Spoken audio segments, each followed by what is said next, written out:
He's got an antidote, for it's a small world. Tell us more. And I said, no, well, it's just the idea. I mean, buddies, I mean, you know, you go to the park and you go to, it's a small world. You're taking the kids and then you walk around all day doing this and you can't help it. And he goes, that was Walt's idea. I said, what? He goes, Walt told us, he said, I want people to go on this ride and walk off and sing this Fakakta song all day long for the rest of the... I said, Walt Disney said Fakakta? I might have thrown in the Fakakta. Hey everyone, this is John Rocha. I'm sitting in for Kristian Harloff here on 101 with Kristian Harloff. It's my joy and my pleasure to get a chance to interview one of my heroes and one of the great and legendary voiceover artists working today, Jim Cummings.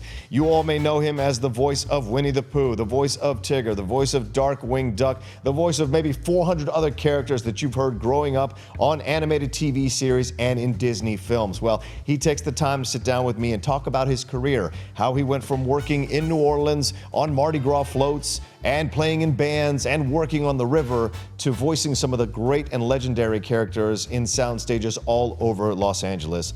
It's a fun, engaging, honest, and very touching interview about his work as a voiceover artist. And when I say touching, I mean the story where he talks about how he became the voice of Tigger. If you don't cry by the end of that story, I don't know what to tell you about your heart. So sit back, relax, maybe grab a jar of honey and enjoy this interview with the great Jim Cummings. Welcome, everybody, to a new episode of One-on-One with Kristian Harloff. Don't adjust your sets. Yeah, I am not Kristian Harloff. I am John Rocha, getting an incredible opportunity to interview the great Jim Cummings here on One-on-One with Kristian Harloff. You know him as the voice of Winnie the Pooh, the voice of Tigger, the voice of Darkwing Duck. You've heard him in animated series like Spider-Man, the animated series, Teenage Mutant Ninja Turtles, Batman, the animated series, and you've heard him in video games even. For those of you who are playing video games now on Collider Gaming Channel, you've seen him in the Fallout series, the Elder Scrolls series, Star Wars, the Old Republic, and the World of Warcraft series, along with hearing him in numerous other movies like Who Framed Roger Rabbit and a number of Disney films as well. I can think of no other introduction better than to say one of the greatest voices to have ever graced our ears, Jim Cummings. Well, thank you. Jeez, I'm exhausted. Are you sure that was all me? It was. I'll take it. And I had to cut it down. No, So. Thank you. Thank you for that. Well, this is a special honor for me because I do voiceover work as well. I've worked with Eric Rogers and Jenny McSwain. Okay. Yes. And, you know, I've interviewed Andrea Romano before. So I have a small little amount of a niche that I've carved out for myself voiceover-wise. So this is a special joy. Well, you know, you have a great voice. Oh, you do too. You know, Jim. nobody's ever told me that. You know, people tell me. You know, it's like your mailman comes up. You know, Jim. People have always told me I have a great voice. And I said, well, good for you.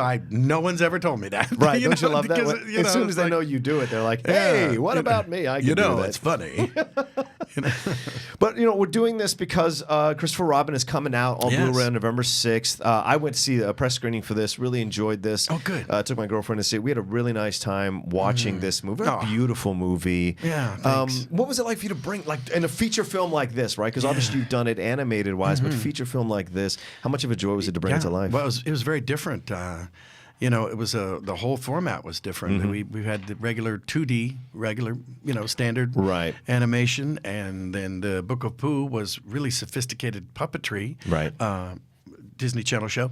And then My Friends Tigger and Pooh was CGI. Right. And that was a little different iteration.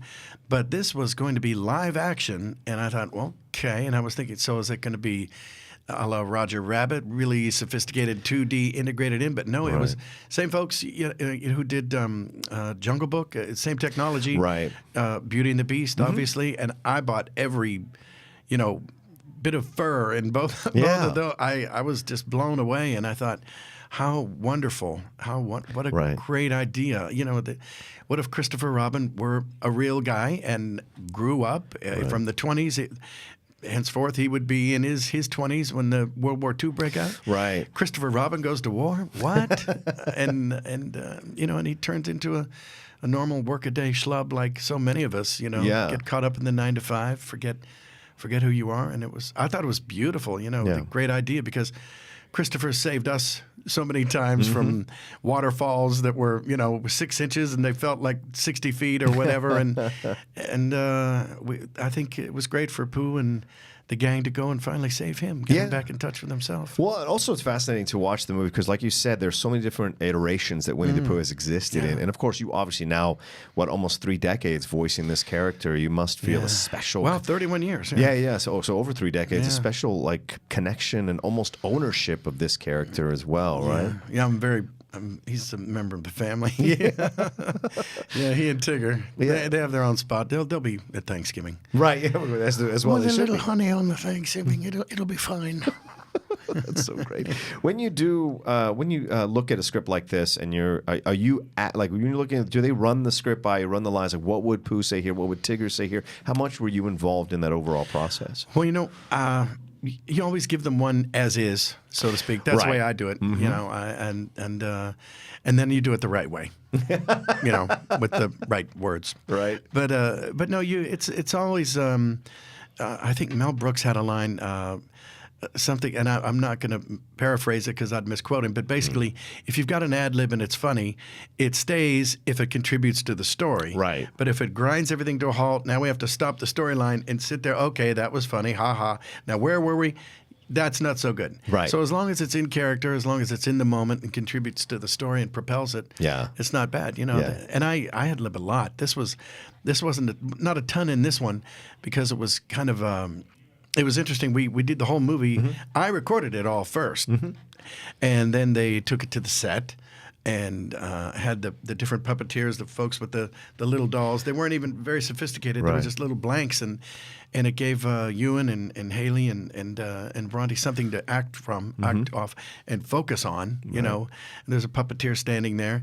And I can only imagine their job was made a little bit harder by the fact that they're, hey, what are you doing? And then you have to react genuinely to that. Right. But they took that and then put in the CGI.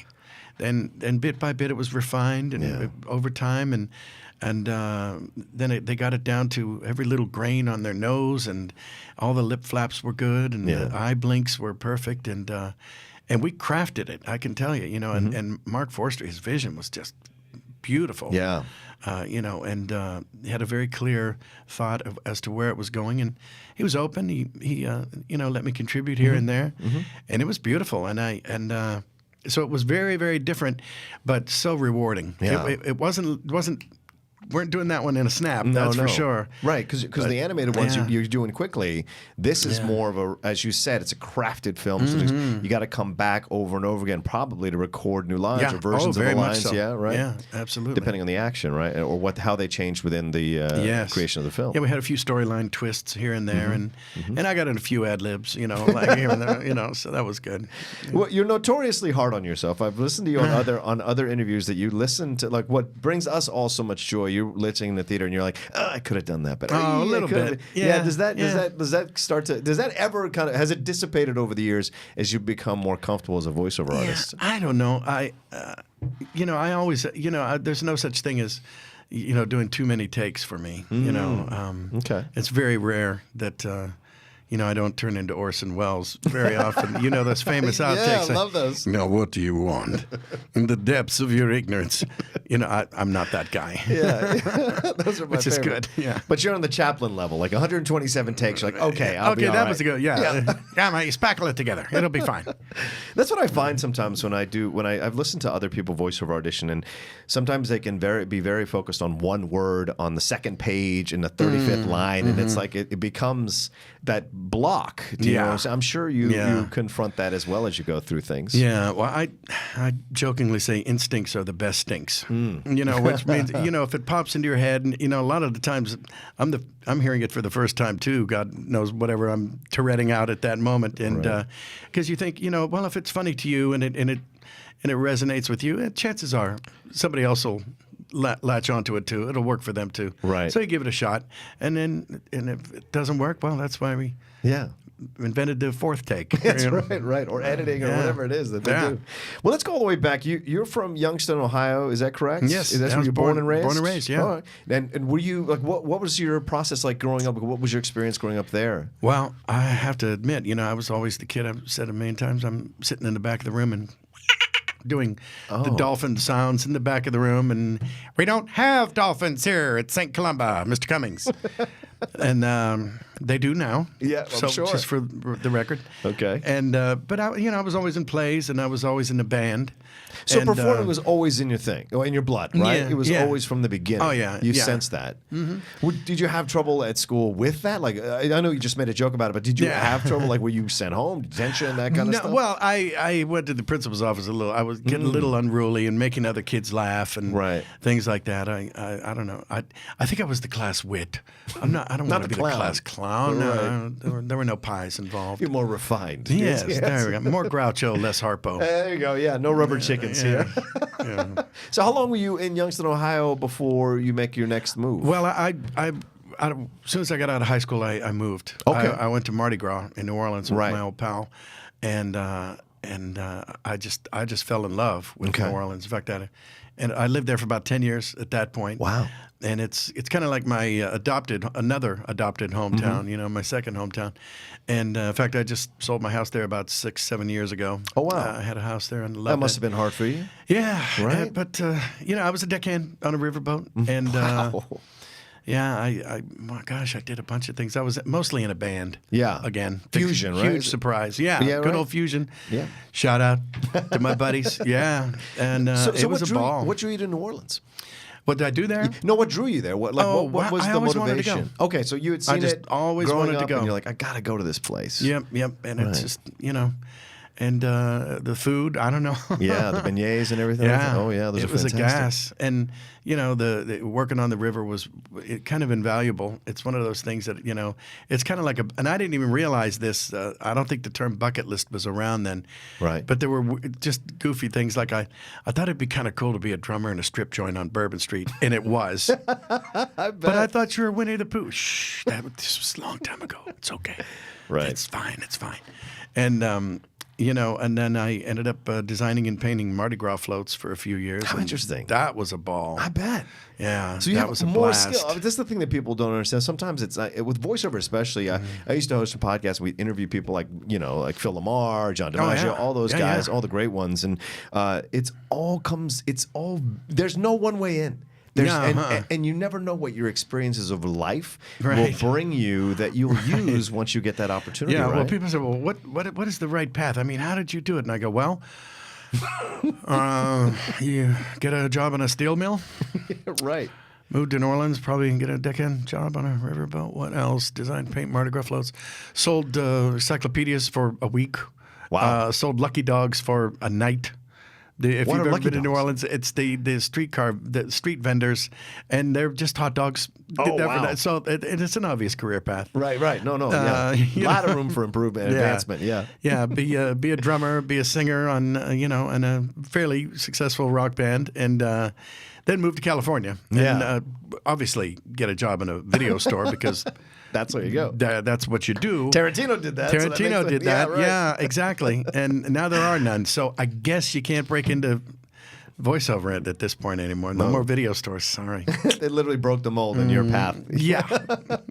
That's what happened. When you're down in New Orleans, obviously in those 10 years, you must have probably, without even thinking about it, picked up voices, picked up timbers, picked up style. There's so many unique characters in New Orleans as people. I didn't really. I had no awareness of the Cajun culture per se, because a lot of times people say, well, we need a Southern accent. And inevitably they just do Gomer Pyle or somebody like that. Or a fella from Texas, one of the good old boys. Yeah. And the Cajuns, they don't talk like that. In my first exposure, was I 18, I guess, and I had all this hair, obviously, and well, you still got the hair. Yeah, I still have. Yeah, it was a lot longer and darker, but It was my first time on the river, and it was, it'd be weird to say his name, but Léonce Leblanc was, no one could tell what I just said anyway, so it doesn't matter. Because I couldn't understand him for like a week. Right. And he said, I can't believe this is my last time on the river. And they sent me a Yankee college boy. I said, well, I'm not in college, sir. Well, you better go. Because you ain't going to make it on these boats, no. And I made it through that and kind of stuck around doing that for a couple years on and off. Yeah. And interestingly enough, you were talking about picking up things here and there. Yeah.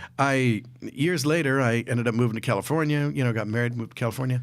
Had an audition for the Teenage Mutant Ninja Turtles. They needed a Cajun villain. It was a Cajun alligator called Leatherhead. All right. And I thought, I know the guy. So I was Leatherhead, and I would that pulled him, and then that's what I told him like that. And I often wondered, because I have a sort of a mini philosophy that if you do a really good impression of somebody that nobody knows, it's a new character. Right. You're safe. Yeah. And that was actually, I will say that's a pretty damn good impression of my first riverboat captain. Oh, wow. And he's Leatherhead on Teenage Mutant Ninja Turtles. And those are the things, right? And I often wondered, I wonder if his grandkids are watching this show on set. Cowabunga, dude. I'm going to get you, Turtles. Grandpa, could you come in here? Oh, that Jimmy, he being funny again. Yeah, I think you're on TV. You never know. Yeah. It's fun stuff, though. But yeah, you pick it up, and that's also kind of not that character, but that culture. That's where I found Ray from Princess and the Frog. Oh wow, yeah. That's a great voice you do as well. So, one of my faves, yeah. Because the thing with, and the people need to understand listening, it's not just about, like we said initially, it's not just about having a good voice. It's what you bring to the voice, the complexity, the levels of vulnerability, the attachment, right? Exactly. It's the Jenny Sequa, whatever that is. Yeah. I'm not trying to elevate it too much. Yeah, just saying, no. I agree. Great ones stand out because they're able to bring it. And I think that's what I always push back against when people go, well, do you do any real acting? And it's like voiceover acting is real acting. Yeah. People just don't even get how much work goes into creating these characters, right? I think folks, and understandably, they focus, they say, oh, you do so many voices. It's voice this, voice that. And my buddy Jess Jess Harnell's got a good way of putting it. Jess, he said, great. He said, well, we're voice actors, but it's a small V and a capital A. And there you go. And I, we're really we're character actors, and these are characters. Are they voices? Well, yeah, but they're characters. Right. They're characters, and that's what they sound like when they talk. So you have to have, you differentiate them, and that's kind of the way I look at it. Jess has an interesting story as well, how he found his way into voiceover as well. Oh, yeah. I love He's a great guy. the unique stories. And his big long hair and everything with him. Yeah. He's just a great guy, man. Yeah, absolutely. What brought you out to California? So you did those 10 years on the riverboat. I'm sure a lot of experiences there. Maybe there's some fist fights, things of that nature. It wasn't 10 years on the boat, but I lived in New Orleans for a good while. And the band started working, so that was fun. Must have given you a strong foundation, though, to survive. It wasn't going to be difficult to walk into another situation and find your success. No, it was fine. Yeah. So what brought you to California? Well, at one point, you realize, well, the drummer's getting married. Now we need, and the bass player's joining the Army. And it's like, I guess I got to do, let's move. We got to go to California anyway. And I always wanted to do this. Okay. So the voiceover thing has always been in your... so I got a lot of my bucket list that unknowingly got it off. So I need some new stuff now to do. I need a new list. Okay. And this was really one of them. I kind of knew that I would do something in the arts, and I did. I mean, I painted, I sang, I played drums. I was not in the ballet. Never made it to the ballet. Couldn't get that demi-plie right. I couldn't quite. But it was time to do this, and so I moved to California. And, I got a job in the video store. My sister and brother-in-law owned a bunch of video depots at the time. Okay. So I managed one, and I made a demo tape. I did a little research. Well, how do you do it? Well, you need a tape. Oh, okay. So I wrote it. I was an Irishman and a guy from India. And my tape was these two guys sitting down watching television. I was them in all the commercials. Okay. And I kind of shopped it around. And one of our customers at the time, Sal Romeo, he had made a sort of a B horror movie, and he was my big showbiz connection. Wow. I said, "What's that? You're in showbiz? Here's my tape." Yeah, I got a tape for you. I got a tape. He goes, "Okay," and somehow or another he got it to Don Bluth. Oh, wow. American, yeah, he knew him. And like 3 weeks later, I got a call from his studio, and he goes, "Well, hey, I got this tape here, yeah. Well, you know, you don't suck, but we're not doing anything. Tell you what, I'll just hold on to your tape. I wanted to let you know, you know." And I said, "Well, that was awful nice of you. And we'll let you know if anything happens," which sounds like don't call me, and I promise I won't call you. Right. And okay, now like 2 weeks later, get a call from Frank Brandt at Left Coast Productions. God bless him. And he said, "Hey, Kent, I got this tape here from Blue Studios, and you don't suck. And so you want to come up here and audition for something? We're getting ready to do." Apparently, there was a fledgling cable channel, Disney Channel. Oh, yeah, I've heard of them. Apparently, it's working out really well for them. But they needed content, and so they were gearing up to do. I think we ended up doing 120 shows. Dumbo Circus, flying out of the sky, sing along with me, and I auditioned for the role of Lionel. Okay. And he was Lionel the Lion. He was basically Timothy from Dumbo Circus, but it was people in costume, so you couldn't have like a 5-foot mouse. Right. So they made him a lion. And I got that job, and it was like, hold on here, let me get this straight. I worked 8 hours a week and made about $250 more than I got at the Video Depot working 60 hours a week. Yep. I'm going to do this. You know, so... did you hold on, though? Did you hold on, or did you make the transition quickly? No, you I just you just dove in. Boom. Wow. Bye. Wow. I mean, you know, we just were... in case. Just you had to see it. No, it took a year and a half. And by that time, I had an agent, and I was doing, you know, TV commercials and radio spots and eventually animation. That was like I say, it was the folks in costume. It was interesting. They had a green screen. But apparently I've been animated ever since. Now I get to hang out with you. Yeah, well, no, it's my pleasure, So, please. see? Yeah. And everybody listening and watching as well. This is, as you're going through this career now, as you're navigating this, like, were there times where you thought, well, what have I done? I haven't made the right decision, this kind of thing? Or did you always have this belief, and were people always just kind of like, you were always finding yourself in the right situation? Yeah, I haven't turned back, that's for sure. Wow. Yeah, you know, I've been going strong the whole time. Okay. You know, thank you, Jesus. And you know, and I'm grateful every day. Okay. You know, so I you know, I think, and I tell my kids, my nephews, nieces, you know, if you make a list of things that you would do all day long for free because you love them so much, then just do them so well somebody will pay you. Yeah. And that's kind of my philosophy, and so far so good. That's not, I'll knock on. I'm doing the same thing now. Yeah, so being able to interview people like you, it's exactly fantastic. Right. You know, here we are. With this progression of your career now, you were creating these characters. Do you go hunting out on your own as well? Like, okay, I need a new voice. I need to figure things out. Do you just get handed? Or not handed rather, but do they hire you for these jobs? And then at that point, let me see the anime. Like, what's the process? Do you see the anime, see the character, and then you go, okay, I'm gonna create this voice. Give me some days. It's always good to see. Yeah, it's always good to see the character because you can get an inkling of what to do with it. You know, and then you work with the producer, the writers, the director, the animators, and what is this guy? And you look at a little bitty guy. It could be an ant or something, and sometimes it's fun to give him a big giant voice. Yeah. And then typically, you see a big bruiser, and I always go to Mike Tyson because that voice shouldn't be coming out of his body like that. But so you go against type, and you figure, is he going to be funny? Is he going to be straight? Is he going to be evil? Is he going to be fill in the blank? Right. And I think Darkwing Duck, I've used him for an example a lot. People love Darkwing Duck. Oh, I know. Thank you, folks. Darkwing yes. Duck, yeah. I'll take that for sure. But wasn't the biggest guy, wasn't the smallest guy.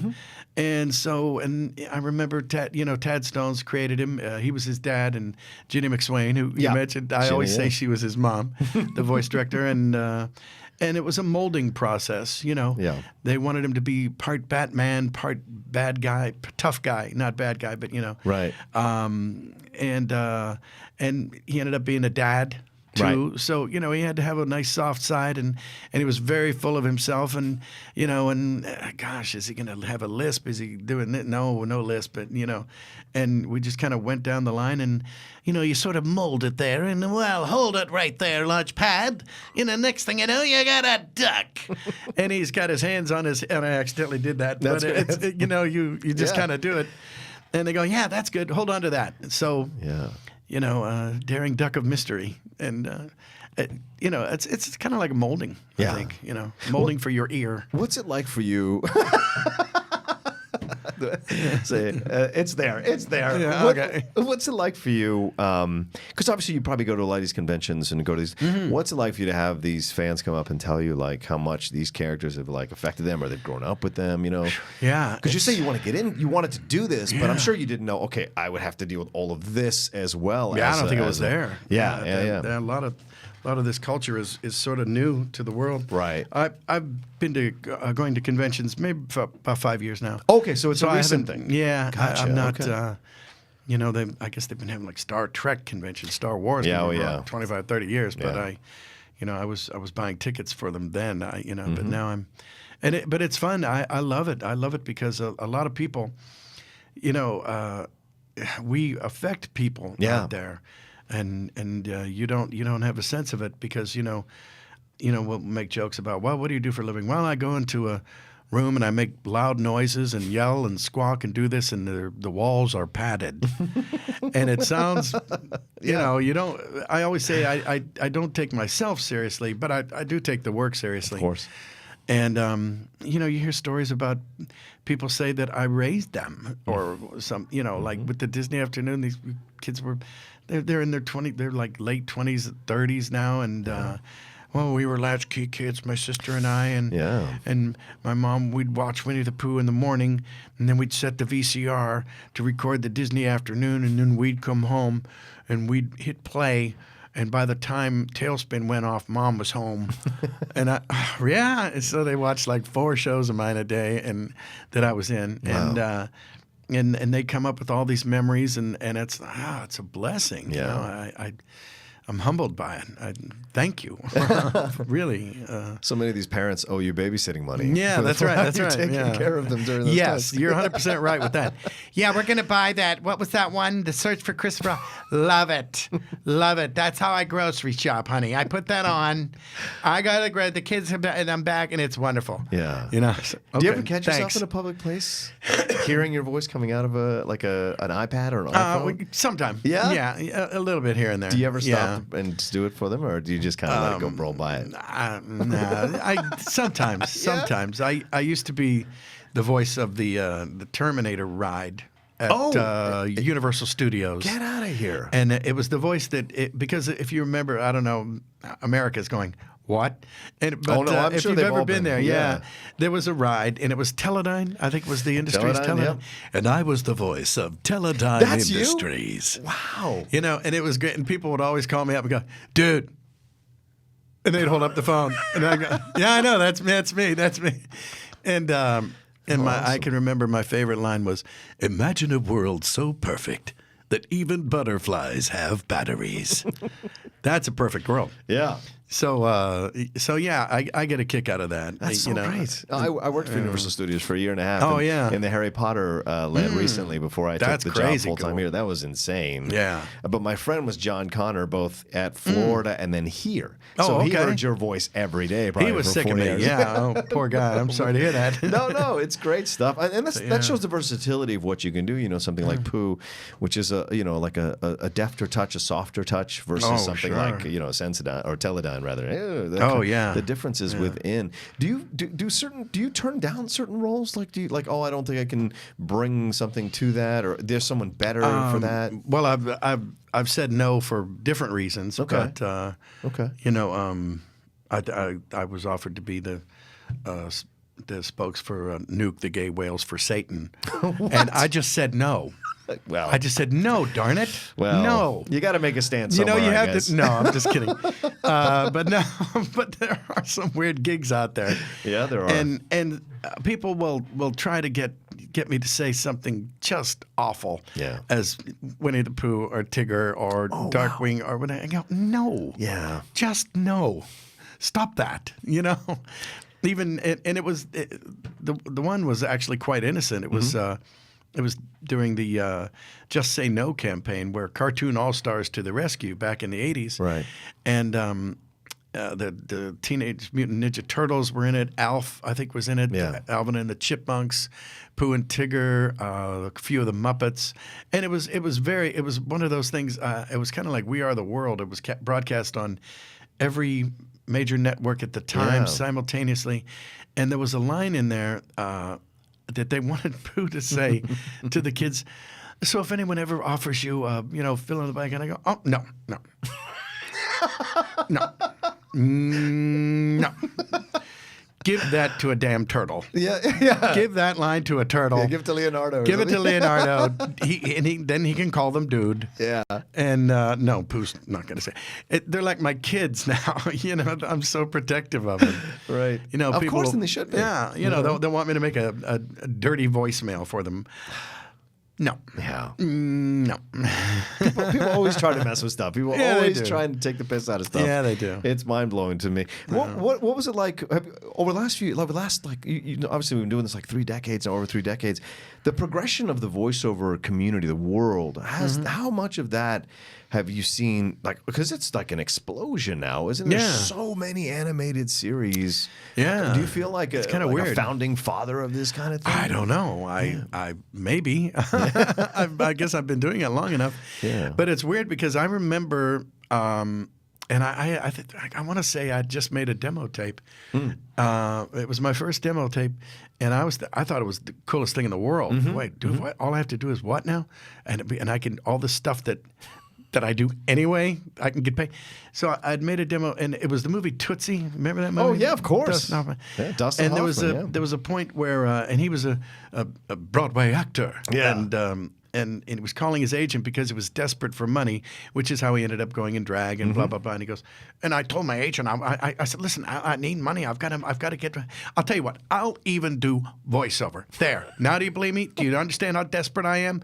And I went, wait a minute. He's scraping the bottom of the barrel, doing something that's my goal. Yeah. Thank you. But and now everybody he wants does to do voiceover. Yeah. Oh, that's right. Yeah. Okay, Master Shifu. So now everybody and their congressman is doing voiceover, and that's one of the weird things that I'm actually not. My buddies and I, we make jokes about it. It's like and I did. I sat down Tom Cruise and Brad Pitt, and I told them, guys, I promise I'm not gonna, do any movies with Angelina and or Nicole or anybody, and I won't be the leading man in any movies. Now put the microphone down. Leave us alone. Yeah, don't do any more. Yeah, but I get it. Yeah. You book Brad Pitt to. Or Matthew McConaughey, to do a voice in your movie, and he's going to be on Jimmy Fallon talking about it, and it promotes it, and he's going to promote it. Yeah. So I get it, but it's not like, the kids. You overhear a cartoon discussion on the playground, and hey, there's a new cartoon movie coming out, and I understand Martin Sheen's going to do a voice. You don't hear that. No, you just don't. So leave us alone. That's what I say. Being part of the voiceover community, you do hear, from those who are booked. It's been over the last few years. It's become a thing, like this idea of stunt casting celebrities versus those veterans who've done it and know what to do behind that mic. And and are directable and understand how to deliver a product on time. There is a real. I know a number of showrunners who do animated series who have issues working with celebrities. Celebrities come in and go, "This is the way I'm going to do it. There's no direction and blah blah blah." Versus people like you who've done it for so long. Go, okay, this is how I see it. What do you guys want? What can we do? And we find the happy medium, right? Yeah. Yeah. Well, that's what they get. There, you happy? Casting that way. There, fine. No, because this kind of happened with Tigger, didn't it? Like Chris O'Dowd, didn't they want Chris O'Dowd? Is that the story for? Well, I guess he did. For Christopher Robin. Yeah, I didn't have anything to do with that, obviously. Yeah. But I think, and I get it. I get it. Sure. It's a business. It's a business, and I'm unfamiliar. I mean, oddly enough, I think he's great. I think Yeah, Chris Chris is he's hilarious. awesome. Yeah. He's really good, and I'm unfamiliar with his take on it. But I think what happened is they had the movie. Well, maybe 70% done, presentable, and I think they start showing it to focus groups. Oh. And oddly enough, in Thousand Oaks, where I live, my kids were in another theater the night they showed it in Thousand Oaks, but it was under, it was a private showing, Right. and, it was a test focus. No, not in this day. And I thought, what a gas it would have been had they wandered into the wrong theater, because it was a test there. Right. And one of the guys, it was right after I jumped back in as Tigger. Yeah. And I don't know if it's somebody that knew me in the audience or something, because it was literally in my town that I live in. Wow. And Tigger bounced onto the screen, and a couple of the animators were in the back row because they're kind of checking everybody's reaction. Yeah, of you course. want to see, I guess, Yeah, focus what works, group. what doesn't work. Yeah. What works, doesn't work, yeah. Because there was still plenty of time to fix it or, Right. And somebody went, "That's Jim!" And I said, "You sure? Really?" And he goes, "Yeah." And I go, "Who was it?" He goes, "I don't know." So I think really what I'm getting at is I think it was probably too late in the game to just do another complete redo Right. of one of the major characters. Right. Which makes sense. Yeah. I mean, Tigger, you couldn't show up and sound like Edward G. Robinson or somebody. I don't know, or John Wayne. I have no idea what he did, but Is why I'm just glad to be bouncing again. How about that? Yeah. And I love you, Chris. You know that. Now stop it, you big knucklehead. Get out of here, you.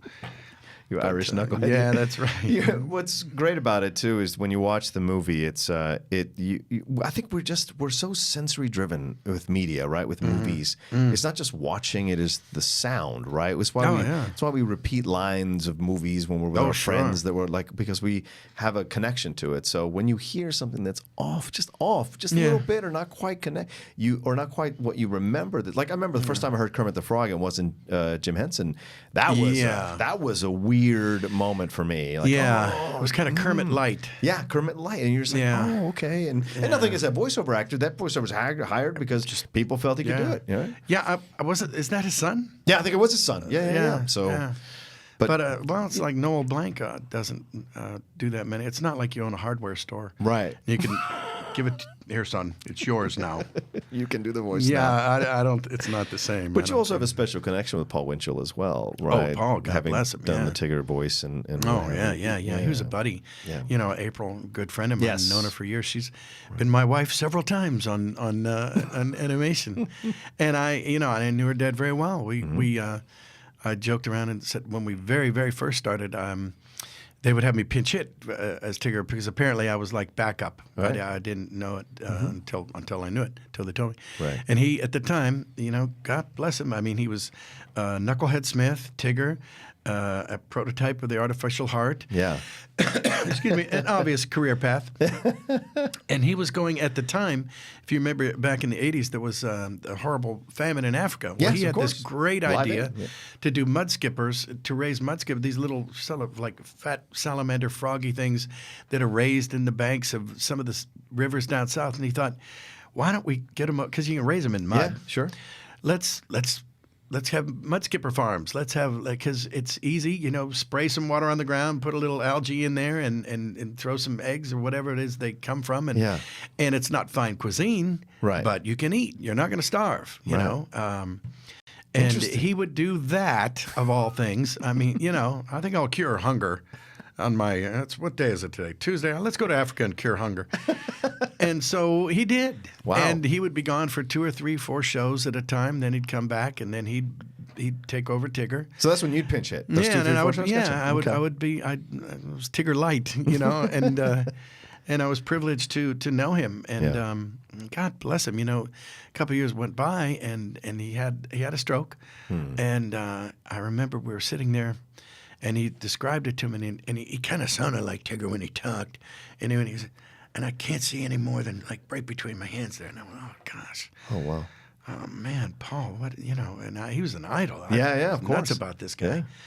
Yeah. And I said, so now what? What are we going to do? And he goes, what's this mean? And he said, It means I want you to take care of my little buddy for me. Oh, damn. Okay. I think I made it to the car before I cried. Of course, of course. And so now here I am, bouncing away. Yeah. There you go. There's a story.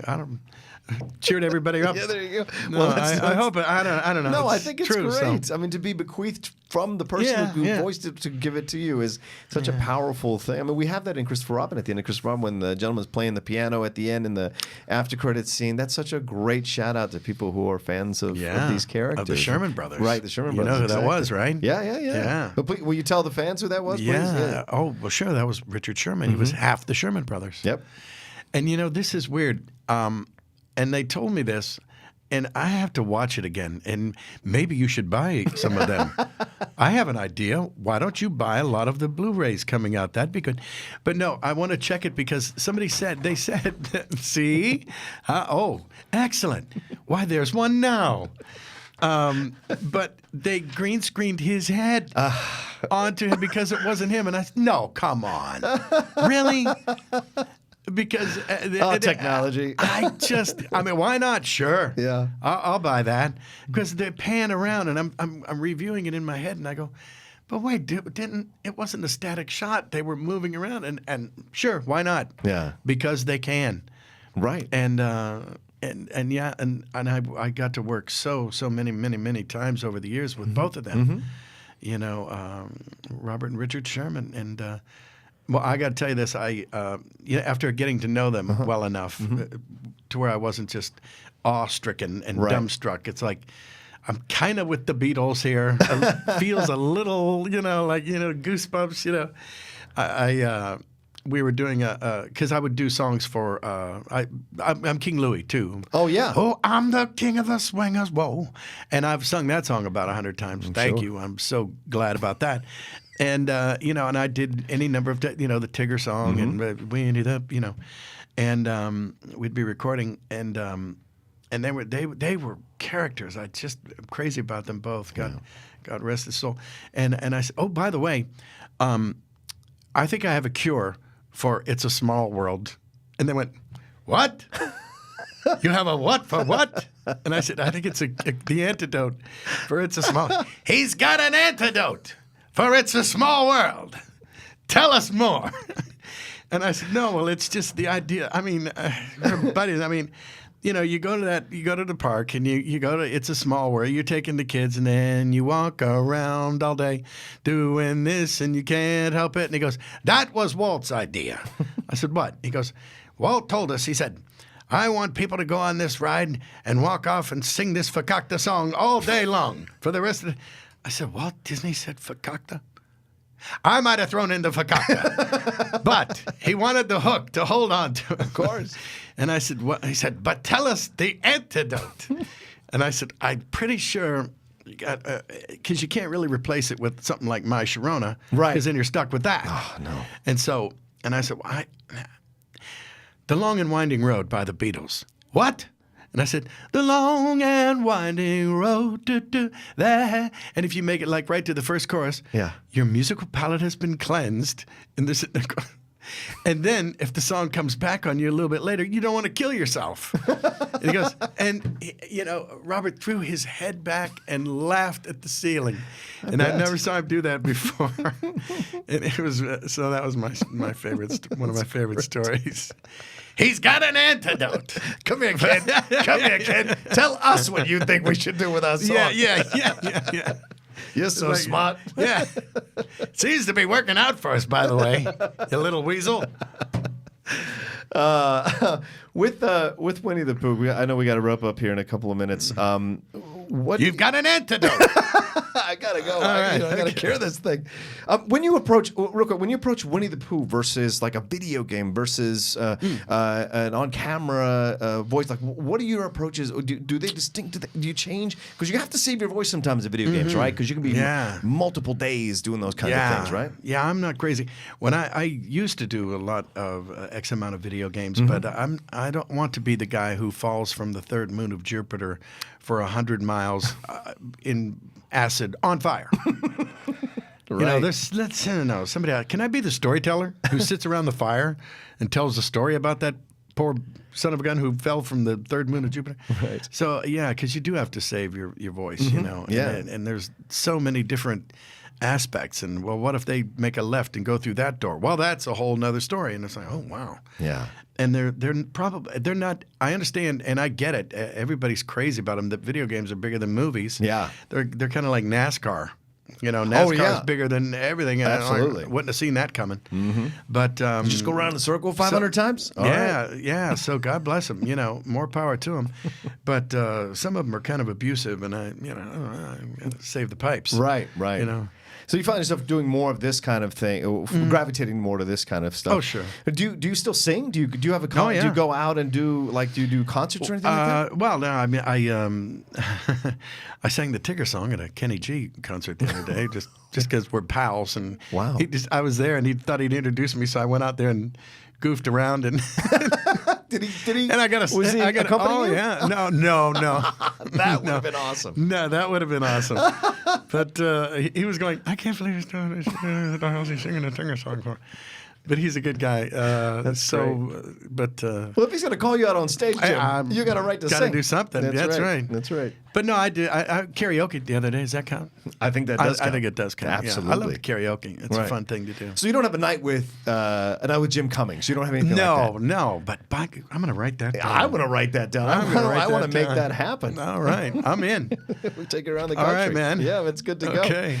One last thing with Winnie the Pooh, because I know you have a hard outlook. With Winnie the Pooh, is there anything else you kind of want to do with him at this point? Like, there's been so much that you've done. Are there other ventures that maybe they haven't gotten to yet that Milne wrote about? Like, is there anything that you kind of focus on there? Well, I have an offshoot. Pooh and Tigger attack the Nazi biker zombie mice from Mars. Okay. That's coming up. It's in the works. Hasn't gotten a green light yet, but we'll see. Can you give us a little bit of what? No. Mercifully, no. No, I don't know. I'm just so happy. I told Mark, I said, wouldn't it be fun if we had a sequel? And he goes, that would be lovely, Jim. He's got this great accent. He's from Switzerland. Oh, yeah. Yeah, and I don't know. I don't know. I think Madeline might need our help. Yeah. I think so, Madeline too. Robert, I'm Absolutely. putting it out there. Maybe somebody wants to write it. It doesn't have to be in the theaters. It can be straight to DVD. No, That's for no, sure. it has to be in theaters. No, I'm sorry. It has to be in theaters. Yeah, I apologize. Big, splashy thing. Maybe this time you'll get to meet you and Hayley and all that in person. Yeah. You know, that'd be great. All right. Well, I know we got to wrap up here. So I want to thank Jim Cummings. Thank you so much for taking the time, pal. brother. It's been such a fun thing. Thank you. To get to interview you. And of course, please get the DVD or the Blu-ray, the home release on November 6th, Christopher Robin. If you can see it there, it is coming out. I enjoyed the movie. It's a very sweet movie, a nice story, and you may be surprised about what you get out of that movie in terms of the message, especially nowadays, how we're all just going a million different directions and we're having to work harder to maintain our lives. There's something there to be found, to go back to our childhoods and remember the reasons why we enjoy being alive, and that was so well done. And stay sweet as honey forever. And keep on bouncing. TTFN. Ta-ta for now. Couldn't end it better like that. Talk to you guys too. This is 101 with Kristian Harloff. That was it. That was the interview. I hope you enjoyed it. If you're joining us for the first time on Collider Video, hit that subscribe button, like, comment, do all that stuff. And remember, this is also on iTunes. If you're listening to iTunes right now, pull over and then rate it. Subscribe it, do all that stuff. Hit pause on the treadmill for a second and let us know what you think about these shows, and we will continue to make more of them. You can find all your favorite shows from Collider on iTunes on the Collider Podcast Network. Thank you very much. See you next time.